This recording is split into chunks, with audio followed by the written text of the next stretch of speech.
ओम शांति। 28/4/82 सर्वंश त्यागी की निशानियां। सर्वस त्यागी बच्चों प्रति बाप दादा बोले,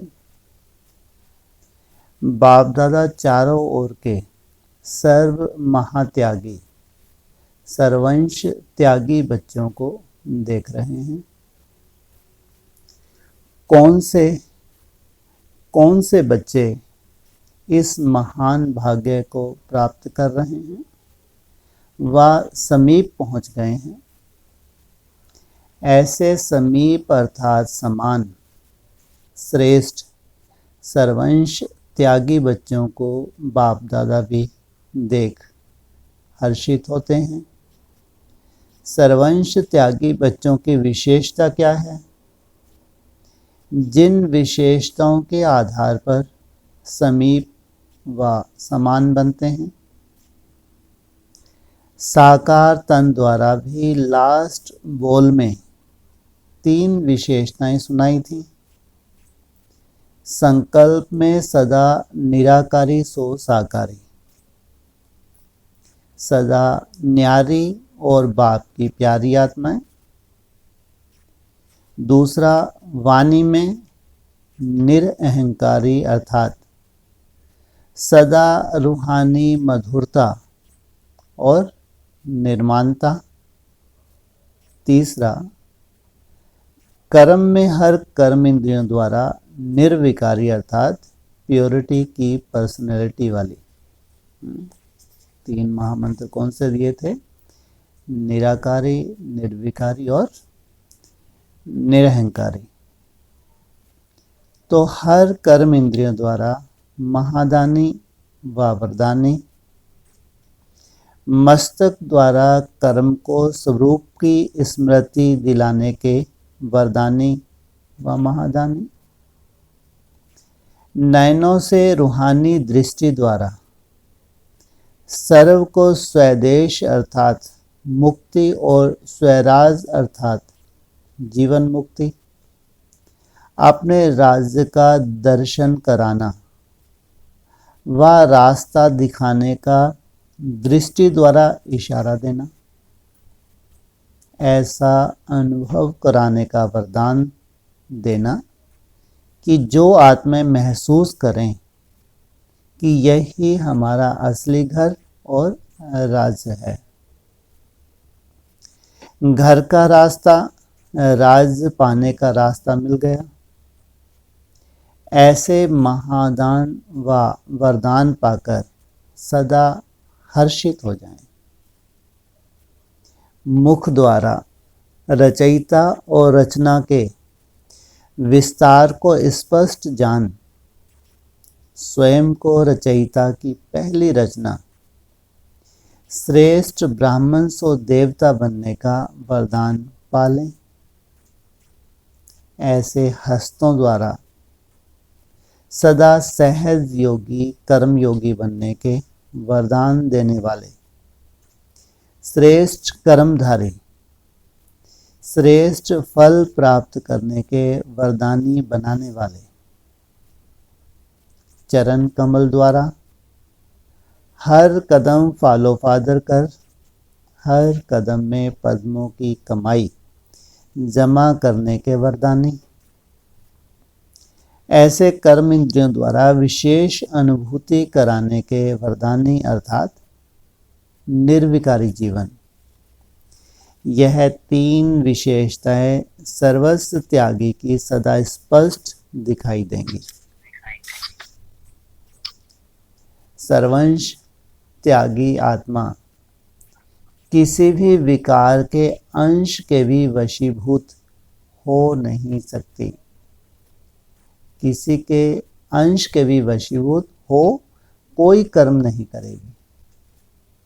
विकारों का रॉयल अंश स्वरूप पहले भी सुनाया है कि मोटे रूप के विकार समाप्त हो, रॉयल रूप में अंश मात्र के रूप में रह जाते हैं। वह याद है ना? ब्राह्मणों की भाषा भी रॉयल बन गई है। अभी वह विस्तार तो बहुत लंबा है। मैं ही यथार्थ हूँ व राइट हूँ, ऐसा अपने को सिद्ध करने के रॉयल भाषा के शब्द भी बहुत हैं। अपनी कमजोरी छिपाकर दूसरे की कमजोरी सिद्ध करने व स्पष्ट करने का विस्तार करना, उसके भी बहुत रॉयल शब्द हैं। यह भी बड़ी डिक्शनरी है जो वास्तविकता नहीं है लेकिन स्वयं को सिद्ध करने व स्वयं की कमजोरियों के बचाव के लिए मनमत के बोल हैं। वह विस्तार अच्छी तरह से सब जानते हो तो सर्वंश त्यागी की ऐसी भाषा नहीं होती जिसमें किसी भी विकार का अंश मात्र भी समाया हुआ हो। तो मनसा वाचा कर्मणा संबंध संपर्क में सदा विकारों के अंश मात्र से भी परे, इसको कहा जाता है सर्वंश त्यागी, सर्व अंश का त्याग। सर्वंश त्यागी सदा विश्व कल्याणकारी की विशेषता वाले होंगे। सदा दाता का बच्चा, दातावन, सर्व को देने की वासना से भरपूर होंगे। ऐसे नहीं कि यह करें व ऐसी परिस्थिति हो, वायुमंडल हो तब मैं यह करूं। दूसरे का सहयोग लेकर के अपने कल्याण के श्रेष्ठ कर्म करने वाले, अर्थात लेकर फिर देने वाले। सहयोग लिया फिर दिया, तो लेना और देना दोनों साथ साथ हुआ। लेकिन सर्वंश त्यागी मास्टर दाता बन परिस्थितियों को भी परिवर्तन करने का, कमजोर को शक्तिशाली बनाने का, वायुमंडल व वृत्ति को अपनी शक्तियों द्वारा परिवर्तन करने का, सदा स्वयं को कल्याण अर्थ जिम्मेवार आत्मा समझ हर बात में सहयोग व शक्ति के महादान व वरदान देने का संकल्प करेंगे। उनको किसी के सहयोग की आवश्यकता नहीं। यह हो तो यह करें, नहीं। मास्टर दाताबन परिवर्तन करने की शुभ भावना से शक्तियों को कार्य में लगाने अर्थात देने का कार्य करता रहेगा। मुझे देना है, मुझे करना है, मुझे बदलना है, मुझे निर्माण बनना है, ऐसे ओटे सो अर्जुन अर्थात दातापन की विशेषता होगी। सर्वंश त्यागी अर्थात सदा गुणमूर्त। गुणमूर्त का अर्थ है गुणवान बनना और सर्व में गुण देखना। अगर स्वयं गुणमूर्त हैं तो उसकी दृष्टि और वृत्ति ऐसे गुण संपन्न हो जाएगी जो उसकी दृष्टि वृत्ति द्वारा सर्व में जो गुण होगा वही दिखाई देगा। अवगुण देखते समझते भी किसी का भी अवगुण बुद्धि द्वारा ग्रहण नहीं करेगा, अर्थात बुद्धि में धारण नहीं करेगा। ऐसे होली हंस होगा। कंकड़ को जानते भी ग्रहण नहीं करेगा और ही उस आत्मा के अवगुण को मिटाने के लिए स्वयं में प्राप्त हुए गुण की शक्ति द्वारा उस आत्मा को भी गुणगान बनाने में सहयोगी होगा, क्योंकि मास्टर दाता के संस्कार हैं। सर्वंश त्यागी सदा अपने को हर श्रेष्ठ कार्य के, सेवा की सफलता के कार्य में, ब्राह्मण आत्माओं की उन्नति के कार्य में, कमजोरी व व्यर्थ वातावरण को बदलने के कार्य में जिम्मेवार आत्मा समझेंगे। सेवा में विघ्न बनने के कारण व संबंध संपर्क में कोई भी नंबरवार आत्माओं के कारण जरा भी हलचल होती है तो सर्वंश त्यागी बेहद के आधार मूर्त समझ चारों ओर की हलचल को अचल बनाने की जिम्मेवारी समझेंगे। ऐसे बेहद की उन्नति के आधार मूर्त सदा स्वयं को अनुभव करेंगे। ऐसा नहीं कि यह तो इस स्थान की बात है या इस बहन व भाई की बात है, नहीं, मेरा परिवार है, मैं कल्याणकारी निमित्त आत्मा हूँ। टाइटल विश्व कल्याणकारी का मिला हुआ है, ना कि सिर्फ स्व कल्याणकारी व अपने सेंटर के कल्याणकारी। दूसरे की कमजोरी अर्थात अपने परिवार की कमजोरी है। ऐसे बेहद के निमित्त आत्मा समझेंगे। मैंपन नहीं, निमित्त मात्र हैं, अर्थात विश्व कल्याण के आधार मूर्त बेहद के कार्य के आधार मूर्त हैं। सर्वंश त्यागी सदा एक रस, एक मत, एक ही परिवार का एक ही कार्य है। सदा ऐसे एक की स्मृति में नंबर एक आत्मा होंगे। सर्वंश त्यागी सदा स्वयं को प्रत्यक्ष फल प्राप्त भई फल स्वरूप आत्मा अनुभव करेंगे। अर्थात सर्वंश त्यागी आत्मा सदा सर्व प्रत्यक्ष फलों से संपन्न अविनाशी वृक्ष के समान होगी, सदा सफलता मूर्त होगी। इसलिए हद के कर्म का हद के फल पाने की अल्पकाल की इच्छा से इच्छा मात्रम अविद्या होंगे। सदा प्रत्यक्ष फल खाने वाले सदा मन दुरुस्त वाले होंगे, सदा स्वस्थ होंगे, कोई भी मन की बीमारी नहीं होगी, सदा मन मनाभव होंगे। तो ऐसे सर्वंश त्यागी बने हो। तीनों ही विशेषता सामने रख स्वयं से पूछो, मैं कौन सा त्यागी हूं, कहां तक पहुंचे हैं, कितनी पौड़ियां चढ़ करके बापसमान की मंजिल पर पहुंचे हैं। फुल स्टेप तक पहुंचे हो या अभी कुछ स्टेप तक पहुंचे, या अभी कुछ स्टेप रह गए हैं। त्याग की भी फुल स्टेप सुनाई ना, तो किस स्टेप तक पहुंचे हो। 7 कोर्स में कितने कोर्स किए हैं।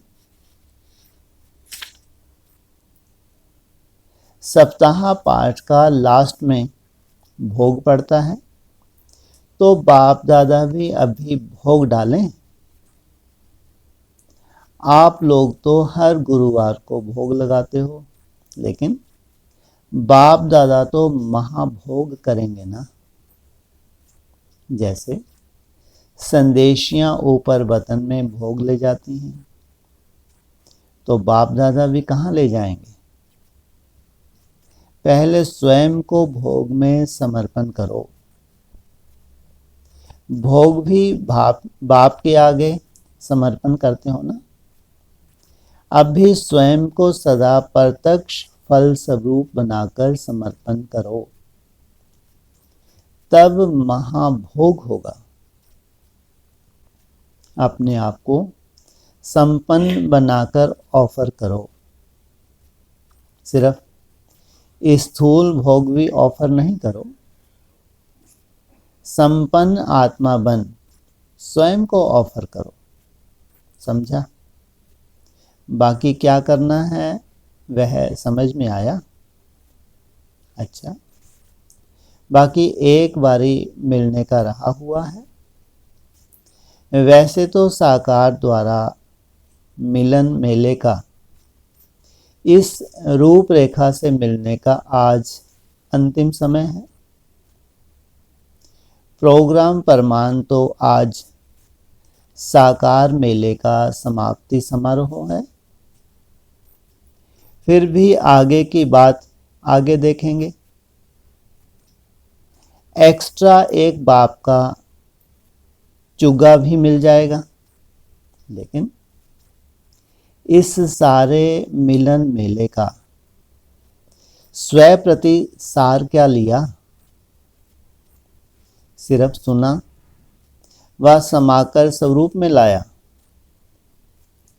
इस मिलन मेले की सीजन विशेष किस सीजन को लाएगी? इस सीजन का फल क्या निकलेगा? सीजन के फल का महत्व होता है ना। तो इस सीजन का फल क्या निकला? बाप दादा मिला, यह तो हुआ, लेकिन मिलना अर्थात समान बनना, तो सदा बाप समान बनने के दृढ़ संकल्प का फल बाप दादा को दिखाएंगे ना। ऐसा फल तैयार किया है, आपने को तैयार किया है, वह अभी सिर्फ सुना है, बाकी तैयार होना है। सिर्फ मिलन मनाना है व बनना है। जैसे मिलन मनाने के लिए बहुत उमंग उत्साह से भाग भाग कर पहुंचते हो, वैसे बनने के लिए भी उड़ान उड़ रहे हो। आने जाने के साधनों में तकलीफ भी लेते हो, लेकिन उड़ती कला में जाने के लिए कोई मेहनत नहीं है। जो हद की डालियां बनाकर डालियों को पहाड़ बैठ गए, पकड़ कर बैठ गए, अभी हे उड़ते पंछी डालियों को छोड़ो, सोने की डाली को भी छोड़ो। सीता को सोने के हिरण का शोक वाटिका में भेजा। सोने के हिरण ने शोक वाटिका में भेजा। यह है मेरा मेरा है, मेरा नाम, मेरा मान, मेरा शान, मेरा सेंटर, यह सब सोने की डालियां हैं। बेहद का अधिकार छोड़ हद के अधिकार लेने में आ जाते हैं। मेरा अधिकार यह है, यह मेरा काम है। इस सबसे उड़ते पंछी बनो। इन हद के आधारों को छोड़ो। तोते तो नहीं हो ना जो चिल्लाते रहो कि छुड़ाओ। छोड़ते खुद नहीं और चिल्लाते हैं कि छुड़ाओ। तो ऐसे तोते नहीं बनना। छोड़ो और उड़ो।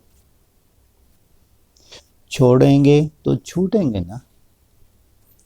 बाप दादा ने पंख दिए हैं, पंखों का नाम है उड़ना व बैठना। तो उड़ते पंछी बनो, अर्थात उड़ती कला में सदा उड़ते रहो। समझा? इसको कहा जाता है सीजन का फल खाना। क्या बनना? सदा उड़ता पंछी। अच्छा, ऐसे सदा प्रत्यक्ष फल संपन्न संपूर्ण श्रेष्ठ आत्माएं, सदा बाप समान निराकारी, निरहंकारी, निर्विकारी, सदा हर कर्म में विकारों के कोई भी अंश को स्पर्श ना करने वाले, ऐसे सर्व अंश त्यागी, सदा उड़ती कला में उड़ने वाले उड़ते पंछी, ऐसे बाप समान श्रेष्ठ आत्माओं को बाप दादा का याद प्यार और नमस्ते। पार्टियों के साथ मास्टर सर्वशक्तिवान की स्थिति से व्यर्थ के कीचड़े को समाप्त करो। सदा अपने को मास्टर सर्वशक्तिवान आत्मा समझते हो। सर्वशक्तिवान अर्थात समर्थ। जो समर्थ होगा वह व्यर्थ के कीचड़े को समाप्त कर देगा। मास्टर सर्वशक्तिवान अर्थात व्यर्थ का नाम निशान नहीं। सदा यह लक्ष्य रखो, मैं व्यर्थ को समाप्त करने वाला समर्थ हूँ। जैसे सूर्य का काम है कीचड़े को भस्म करना, अंधकार को मिटाना, रोशनी देना, तो इस रीति मास्टर ज्ञान सूर्य अर्थात व्यर्थ कीचड़े को समाप्त करने वाले अर्थात अंधकार को मिटाने वाले। मास्टर सर्वशक्तिवान व्यर्थ के प्रभाव में कभी नहीं आएगा। अगर प्रभाव में आ जाते तो कमजोर हुए। बाप सर्वशक्तिवान और बच्चे कमजोर। यह सुनना भी अच्छा नहीं लगता। कुछ भी हो, लेकिन सदा स्मृति रहे, मैं मास्टर सर्वशक्तिवान हूँ।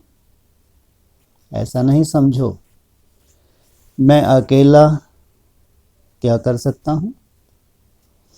एक भी अनेकों को बदल सकता है, तो स्वयं भी शक्तिशाली बनो, औरों को भी बनाओ।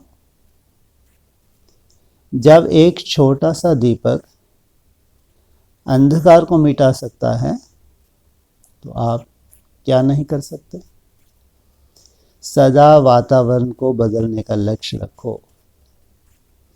विश्व परिवर्तक बनने के पहले सेवा केंद्र के वातावरण को परिवर्तन कर पावरफुल वायुमंडल बनाओ। युगलों से बाप दादा की मुलाकात है। सभी प्रवृत्ति में रहते, प्रवृत्ति के बंधन से न्यारे, सदा बाप के प्यारे हो। किसी भी प्रवृत्ति के बंधन में बंधे हुए तो नहीं हो। लोक लाज के बंधन में, संबंध में बंधे हुए को बंधन युक्त आत्मा कहेंगे। तो कोई भी बंधन ना हो, मन का भी नहीं, मन में भी संकल्प ना आए कि हमारा कोई लौकिक संबंध है। लौकिक संबंध में रहते अलौकिक संबंध की स्मृति रहे। निमित्त लौकिक संबंध, लेकिन स्मृति में अलौकिक और पारलौकिक संबंध रहे। सदा कमल आसन पर विराजमान रहो। कभी भी पानी की कीचड़ की बूंद स्पर्श ना करे। कितनी भी आत्माओं के संपर्क में आते, सदा न्यारे और प्यारे रहो। सेवा के अर्थ संपर्क है, देह का संबंध नहीं है। सेवा का संबंध है। प्रवृत्ति में संबंध के कारण नहीं रहे हो, सेवा के कारण रहे हो। घर नहीं सेवा स्थान। सेवा स्थान समझने से सदा सेवा की स्मृति रहेगी। अच्छा, ओम शांति। इसको बंद कर दो।